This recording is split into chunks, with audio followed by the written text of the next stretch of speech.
الحمدللہ والصلاة والسلام علی رسول اللہ اما بعد قال اللہ تعالی فی القرآن المجید اعوذ باللہ من الشیطان الرجیم ان الحسنات یذہبن السیئات۔ اللہ رب العالمین نے فرمایا کہ نیکیاں یہ برائیوں کو ختم کر دیتی ہیں۔ اللہ رب العالمین نے بندوں پر رحم کرتے ہوئے اس طریقے سے بشارت کے طور پر، خوشخبری کے طور پر، اور یہ کہ بندہ مایوس نہ ہو اپنے گناہوں سے، ایسے ایسے فارمولے بتائے ہیں اور ایسے ایسے کام بتائے ہیں کہ جس سے بندہ اپنے اندر طہارت پیدا کر سکتا ہے اور اپنی برائیوں کو نیکیوں میں تبدیل کر سکتا ہے۔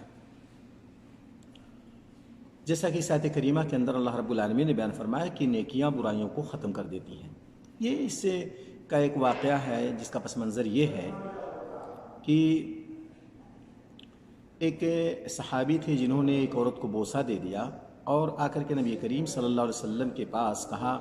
کہ مجھ سے یہ غلطی ہو گئی ہے کہ میں نے ایک عورت کو بوسہ دے دیا ہے، آپ ہمارے اوپر حد کو نافذ کر دیجئے۔ آپ صلی اللہ علیہ وسلم نے بیان فرمایا کہ ٹھیک ہے، نماز کا وقت، نماز پڑھ لو، اس کے بعد بتاتے ہیں۔ چنانچہ نماز پڑھ لی گئی اور نماز کے بعد پھر وہ صحابی آئے اور کہا اللہ کے رسول میرے اوپر حد آپ نافذ کر دیں، میں نے جو غلطی کی ہے ایک عورت کو بوسہ دے کر کے۔ آپ صلی اللہ علیہ وسلم نے اس کے بعد اسی آیت کریمہ کو پڑھ کر کے بتایا ان الحسنات یذہبن السیئات، نیکیاں برائی کو ختم کر دیتی ہیں۔ جو تم سے گناہ سرزد ہوا تھا، تم نے نماز پڑھ لی، اس نماز کی وجہ سے اللہ رب العالمین نے تمہارے گناہوں کو معاف کر دیا۔ ہمیں معلوم ہونا چاہیے کہ کچھ گناہ ایسے ہیں جنہیں ہم چھوٹے چھوٹے گناہ سے تعبیر کرتے ہیں، اور چھوٹے گناہوں کا کفارہ یہ ہے کہ بندہ اچھے کام کر لے، نیک کام کر لے، توبہ کر لے، اور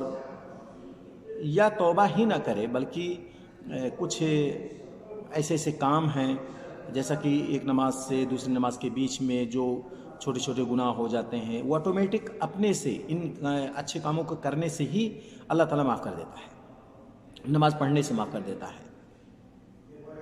لیکن بڑے گناہوں کے تعلق سے ہمیں آگاہ رہنا چاہیے کہ بڑے گناہ اس طریقے سے ہمارے ان اچھے کاموں سے یا نماز سے یا روزہ سے یا حج سے یا زکوٰۃ سے یہ بڑے گناہ نہیں معاف ہوں گے جب تک کہ اس کے لیے ہم توبہ نہ کریں۔